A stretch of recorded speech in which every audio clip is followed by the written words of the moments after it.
What's going on, guys? It's Fantasy Stock Exchange here, and today we're doing our follow-up of earlier today's video with the NFC edition of our bold predictions. We're going to be attacking our AFC bold predictions, and yeah, these type of videos are firing me up, man. Just talking about football, talking about potential ceiling outcomes of some of our favorite players in fantasy football, and that'll start back on the AFC. But Corey, how you doing today? Yeah, I'm doing good. If you guys have any flag plants, any guys that you feel really strongly about this offseason, comment them down below. Maybe you think that, Elijah Moore is going to be the best thing since sliced bread like we do, for example. Just comment that down in the comment section. And while you're down there, hit the like button, subscribe to the channel if you're new. I'm doing good. I'm ready to get into these. You guys would have, as Danny mentioned, already seen our NFC edition of this. So these are going to be our AFC bold predictions. We picked one each from each division in the AFC, and we're going to be bringing those to light in this video today. So without further ado, guys, we're going to hit the intro, and then we're going to get right into this.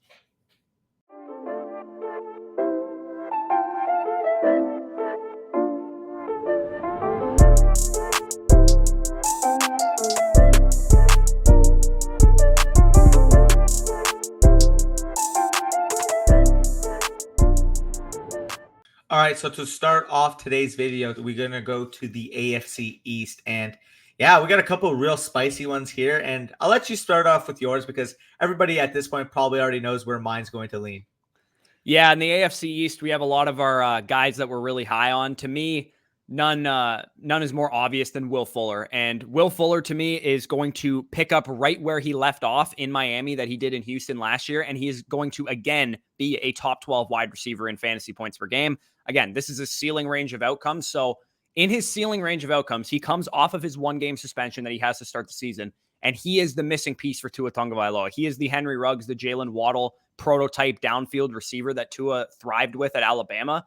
And Will Fuller proved last year that he is just a good wide receiver. He finally had a healthy season before his suspension with Deshaun Watson, and he was legitimately a better fantasy wide receiver on a points per game basis than Stephon Diggs and DeAndre Hopkins were. And that is not a fake stat. That is a real thing. Will Fuller was phenomenal last year. If you guys owned him in fantasy, and he probably got to you to the playoffs, if we're being honest here. From week 1 to 12, this was a guy averaging 19 PPR points per game, was giving you those blow-up week-winning weeks that you usually get from Will Fuller, except he was doing it much more consistently. And I think with the Dolphins offense, we've already seen him thrive as a number one receiver in the departure of DeAndre Hopkins with the Texans. We know he can handle those number one corners. We know he can beat them at I believe, 78% press rate that he was beating them per reception perception last year. So Will Fuller is a guy that I think has a high ceiling to do exactly what he did last year, hopefully unlock that downfield passing attack of the Miami Dolphins offense. And this is a good team, good offense. It was a pretty good team last year. They were just missing some weapons, and Will Fuller definitely helps them with that, as does Jalen Waddle on the short to intermediate area of the field. Yeah, and I fully agree here. Again, what Will Fuller is able to do from a talent standpoint, from a actual football standpoint, unlocking that deep portion of the field for Tua Tagovailoa. Again, a lot of people who watched the Dolphins last year realized this was a team that was really stale, really stagnant in the first level reads with Tua Tagovailoa. Having that downfield elite wide receiver, which I believe Will Fuller can be for him, is going to be just so valuable. And again, this is a guy you're getting like the 8th round. If he's got any top 12 type of wide receiver ceiling, why are you not taking him in every single one of your drafts? I don't know. You can get your Jarvis Landrys, you can get your Jacoby Myers, you can get them later on and supplement that wide receiver 2-3 type of value. But Will Fuller has a legitimate wide receiver 1 upside because we saw it last year. So I fully agree here with Will Fuller. Mine is going to be, as you guys all would know, associated with Elijah Moore. And it's kind of broad saying Elijah Moore is going to be this year's Justin Jefferson, but that's the level of output that I do think at his ceiling Elijah Moore can do. Now,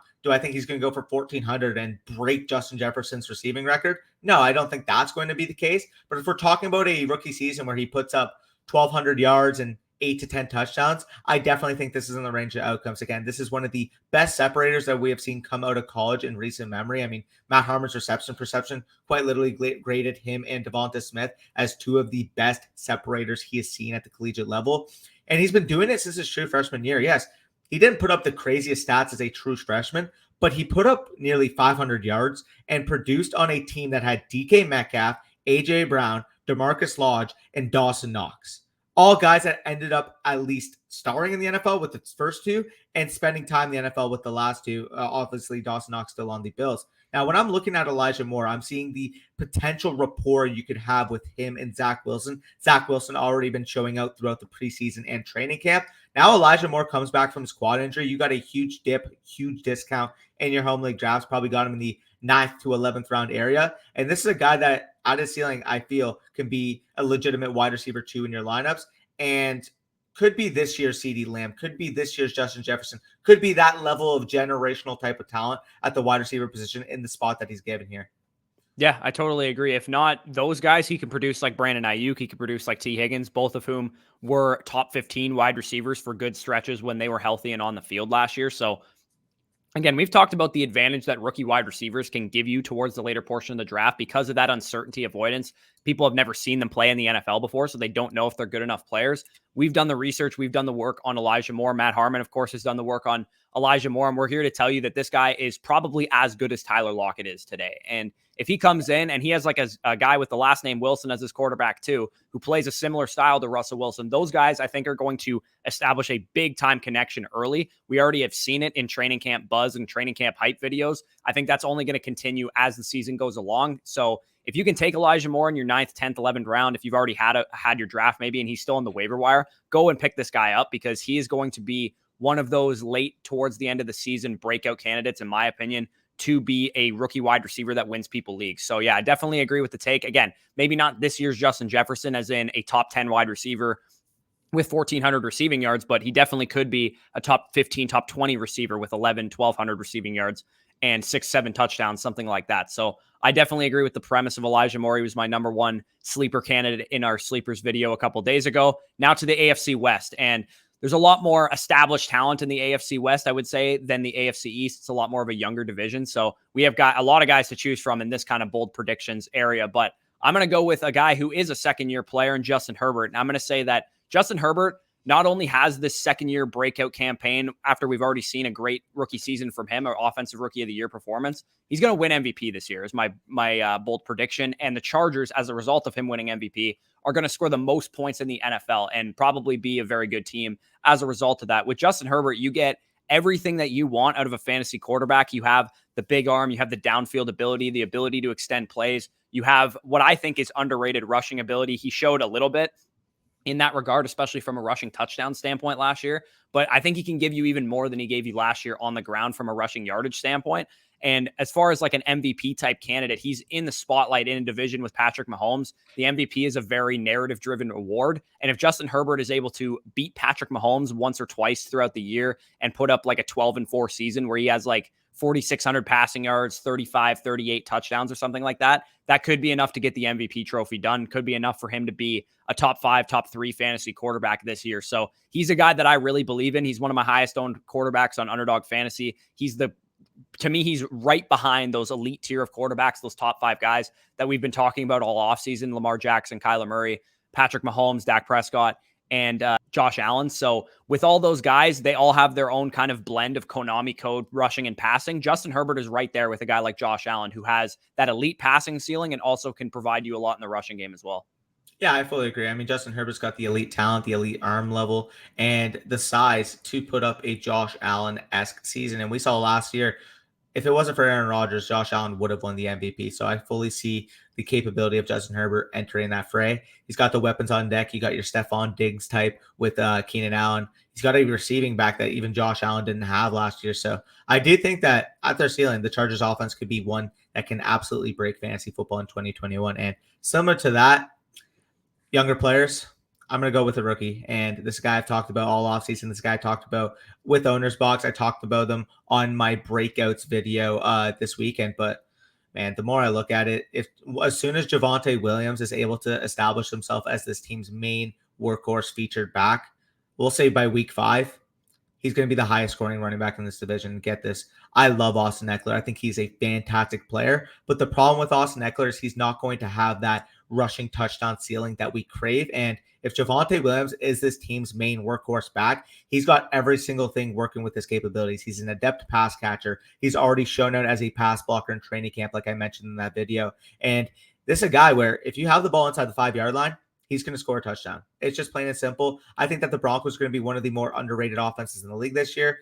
the level of playmakers they have, the stability that Teddy Bridgewater brings to their team. And if that's going to be the case with a really good defense on the other side, keeping the game close throughout, I think Javonte Williams is going to be that prototypical 20 to 25 opportunity back and going to thrive in those circumstances. And we're not even ruling out the possibility that a running back needy team ends up dealing a 5th round pick for Melvin Gordon for stability. Talking about the Baltimore Ravens as a potential opportunity with Justice Hill going down. Teams like that are going to look at Melvin Gordon and say, well, this is a veteran running back that can provide me stability. And if the Broncos are not lying, and if the Broncos are completely telling the truth of what they've said all training camp, heck, yesterday Vic Fangio basically came out and said that this is a running back, even as a rookie, they feel comfortable in playing and thrusting into any single situation in a game. That all bodes well for the guy that they traded up to select in this year's draft. So I'm all in on Javonte Williams. He's currently the best value at the running back position, getting him in the dead zone. He is one of the few players in that dead zone at the running back position I feel has that legitimate top 6, top 8 type of ceiling at his best. So I love Javonte.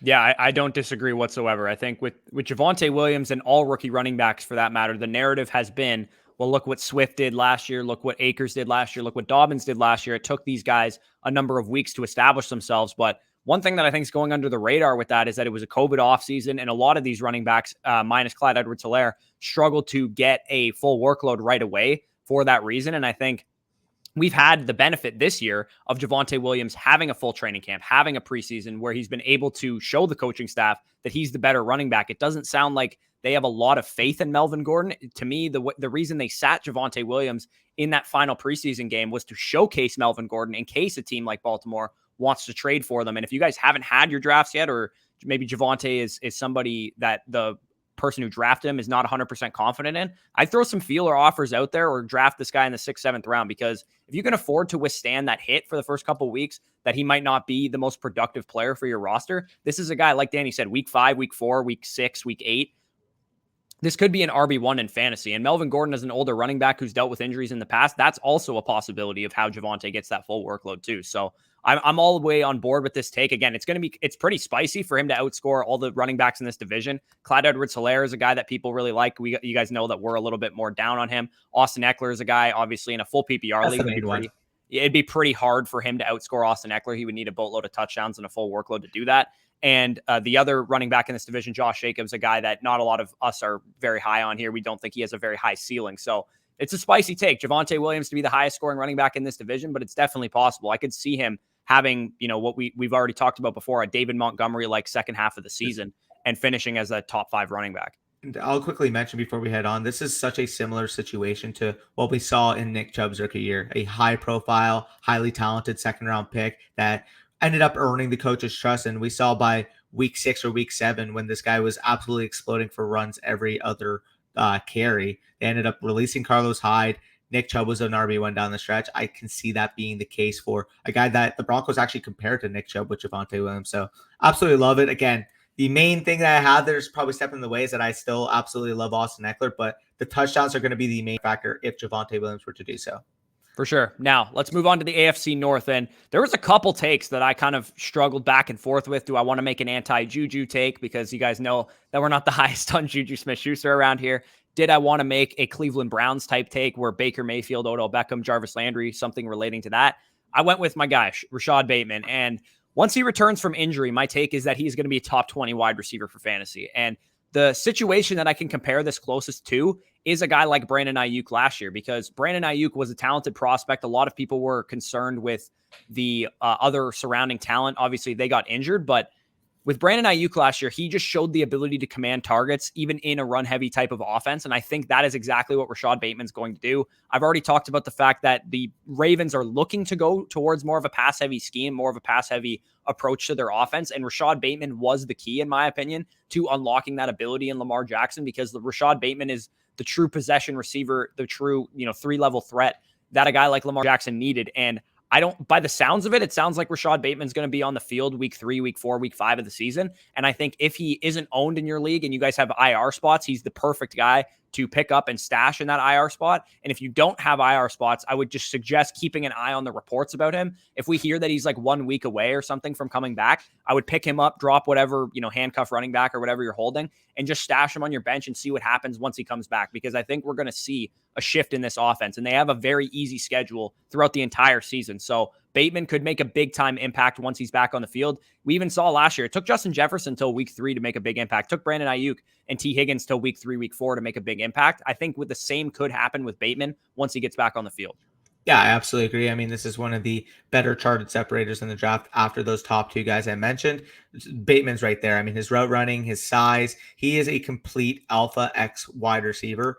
And I think he's going to be the main target once he comes back. Again, it might take 3 weeks, it might take 4 weeks. But again, if you have that IR spot, this is a must draft player. And that recent discount that you're getting because of the injury, you could probably get him in the round 13, 14 area of your home league drafts because people don't want to touch injured players. But this guy has a genuine top 20 outlook if he's able to come back on the field as soon as week 3, as soon as week 4. So I fully agree here. Mine is going to be a guy that was a rookie last year, is on the Pittsburgh Steelers. And you guys already know, based off saying that, who it is. It's Chase Claypool. And the take that I'm making, I mentioned it with Elijah Moore potentially being the next Justin Jefferson. That was more so a broad comparison. No, when I'm talking about Chase Claypool, he is this year's DK Metcalf.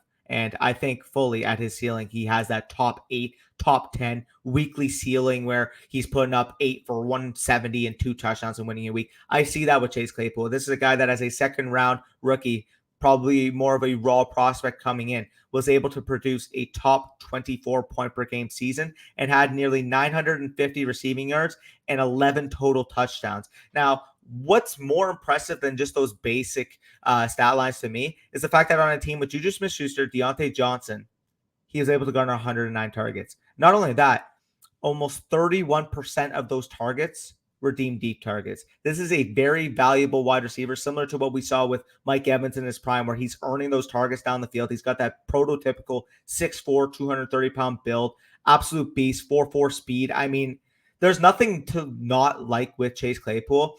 And to not spend a 5th, 6th round pick where he's currently going in your home leagues on this guy is basically saying I hate upside. Because we saw last year, DK Metcalf, similar area of the draft, ended up winning you leagues. There were people last year that were saying, well, Tyler Lockett's the number 1 on the team. Deontay Johnson's the number 1 on this team.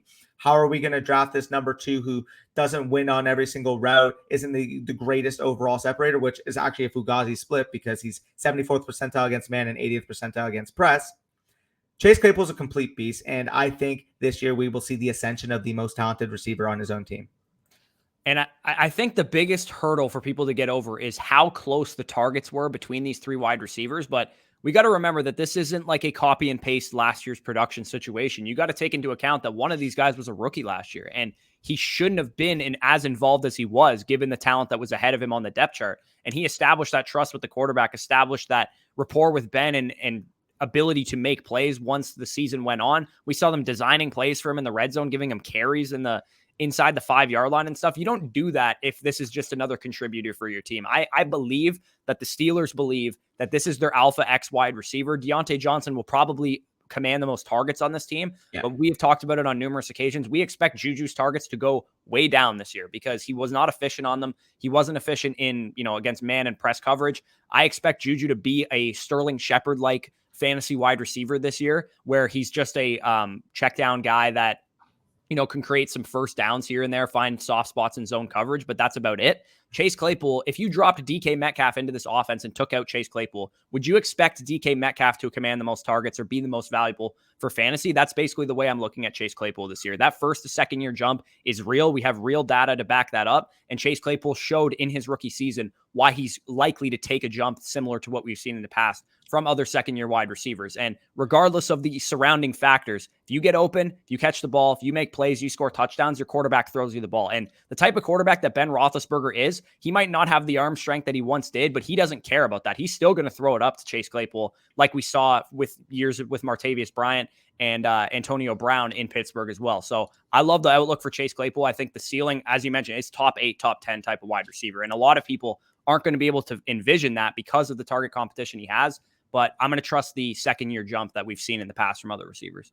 Yep, absolutely. The one thing I'll quickly mention, you mentioned value of targets. Well, for the record, if we're talking about Chase Claypool's yards per reception, yards per target, and average depth of target at 13.9, 7.9, and 13.8 respectively, and you compare it to Juju and Deontay, it's pretty laughable because Juju was at 8.6, 6.5, and 6. And Deontay was at 10.5, 6.4, and 8.5. So even if Deontay's getting, we'll say 140, 145 targets, as long as Chase Claypool's receiving a small bump, let's say 150, 120 targets, he's going to be able to stay on par. And obviously, we know with Chase Claypool, you're getting the decided touchdown edge. You're talking about 10, 12, maybe 14 type of touchdowns in his outlook. I definitely see that there. Right. I think Mike Evans is the perfect framework for what exactly you can expect out of Chase Claypool at his ceiling, is some of those big Mike Evans seasons that we've seen. So the AFC South, the final division in the AFC, we can get through these hot takes real quick. Mine is that Jonathan Taylor boasts the highest win rate of any running back drafted after round one. So to put this in more simple terms, I think Jonathan Taylor is going to be one of the biggest returners on ADP where he's being currently drafted, because early in the offseason, we had Jonathan Taylor, like as an industry, he was a guy that was consistently going inside the top 8 overall picks. He was a guy that was always in the first round of drafts. And a lot of people were debating whether or not he belonged to be there, because Nyheim Hines is going to take pass catching work away from him, because we don't really know how good Carson Wentz is going to be. But I would argue, like I said, this is a ceiling projection, a bold prediction. If Carson Wentz can come in and play 80% of what he played in 2017 with Philadelphia Eagles and Frank Reich the last time he was with him, then Jonathan Taylor is going to have a lot of touchdown opportunity. The concerns that knocked Jonathan Taylor's ADP down are not as bad as they seemed at the time, right? It seems like Quentin Nelson's going to be back pretty soon in the season, if not week 1. Same goes for a guy like Carson Wentz. So with Jonathan Taylor, the only obstacle standing in front of him is Nyheim Hines, but we have the same obstacle standing in front of him, even to a bigger degree, that we do for a guy like Nick Chubb with Kareem Hunt in his backfield. So I think a lot of people are going to underestimate Jonathan Taylor's ceiling. They're going to underestimate his ability to return a 320, 340 carry type of season. And even if he only gets 40, 50, 60 targets, which is definitely within his range of outcomes, that amount of carry volume is going to lend itself to having 15 plus rushing touchdown upside. We know Jonathan Taylor, outside of Saquon Barkley, is probably the biggest threat to take any play to the house, given the fact that he's a 6 foot, 230 pound running back that runs sub 4.4 in a 40-yard dash. One of the best weight adjusted speed scores in the league. So Jonathan Taylor, he has that big play upside. He has that high rushing touchdown upside, that high carry volume upside. The only thing he really doesn't have is elite reception upside, but he does have some ability to contribute in that area of the game. So I think a lot of people are going to kind of, facepalm when they realize that Jonathan Taylor was a league-winning running back that was going outside of the first round. Yeah, and the blueprint for Jonathan Taylor being a league winner is simple. 2020 Dalvin Cook. He's going to have to do it on a ton of carry volume. He's going to have to do it on, well, we're not going to call him an elite reception upside guy, but if he ends up in the 55 type of target range, probably returns like 40 receptions, that'll supplement enough receiving volume. And obviously, we know with Dalvin Cook last year, he was on the back of a ton of rushing yards and a ton of rushing touchdowns. And that is fully capable for Jonathan Taylor to end up doing this year, behind one of the best offensive lines in the league, a very favorable schedule. Obviously, Carson Wentz isn't the biggest threat from a passing standpoint to take work away in terms of overall passing touchdowns. I feel like Jonathan Taylor has a legitimate 1,800, 1,900 yard from scrimmage, 20 total touchdown season at his full max capacity. And if you're getting that in the early to mid second round, I mean, I think that's straight value.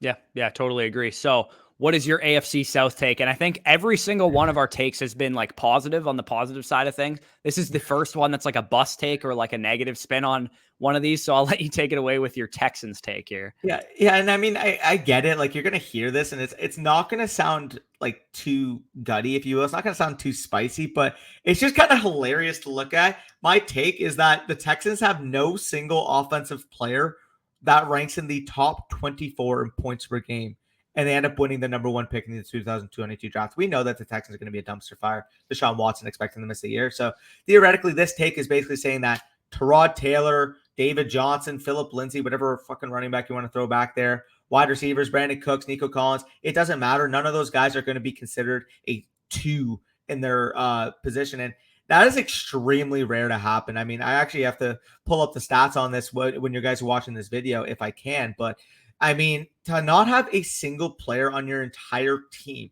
we're talking about some of the worst teams in the league. I mean, at least with the Detroit Lions, you can say DeAndre Swift, TJ Hawkinson. At least you can say with the Jacksonville Jaguars, Trevor Lawrence easily. I mean, James Robinson was an RB1 last year on a 1-win team, right? So like that's the framework. And even if James Robinson wasn't getting elite volume last year, even if he was only a 65% opportunity share back, he probably still would have been an RB2 at the very least. So yeah, like you said, this is a very wasteland take, right? Vanilla. Like Yeah. basically what you're saying is don't draft a Texans player, don't roster a Texans player. I'll push back and say that Nico Collins is the only one that I'm really considering, and David Johnson to some degree at his price because he's going to get the pass catching work. But I agree. I think this is a dumpster fire situation most likely. And heck, I could probably even take it further and say top 30 at their position. Like, do we really even think Tyrod Taylor is going to be anything more than a bottom 2 quarterback in fantasy football? Like, I No, don't. I don't think so. I think like even a guy like Teddy Bridgewater has a higher ceiling than Tyrod Taylor this year. Yeah, so which is really weird to think about. Again, main premise, unless you're getting extreme value on like David Johnson in the 14th round, Nico Collins at the very, very tail end as a dart throw in your drafts. I mean, I'm just not touching the Texans. Yeah, I don't disagree with that. So if you guys made it to this point in the video, again, comment your biggest hot take, your biggest bold prediction, the one flag that you're going to plant this offseason. This guy's going to be elite. That guy's going to be elite. This guy's going to stink. Whatever you guys want to comment down below. We appreciate any and all comments. They help us out tremendously in the YouTube algorithm. So if you have nothing to comment, just comment that you enjoyed the video or, maybe suggestions for future videos that we could do. So while you're down there, also hit the like button, subscribe to the channel if you are new. If you want to support us in any way, you can check out our affiliates. You can go to manscaped.com using promo code BUSH. You can get 20% off a Perfect Package 4.0 and free shipping by using our promo code BUSH. Again, play on words for manscaped.com. And then Underdog Fantasy, if you guys want to, do some player pick'ems, maybe get in some final best ball drafts before the season starts, you can use our promo code FSE at sign up. Get a $25 bonus on a minimum $10 deposit. You'll get both of our draft guides for free for the remainder of, this week until week 1 kicks off. So peace out, guys, and enjoy.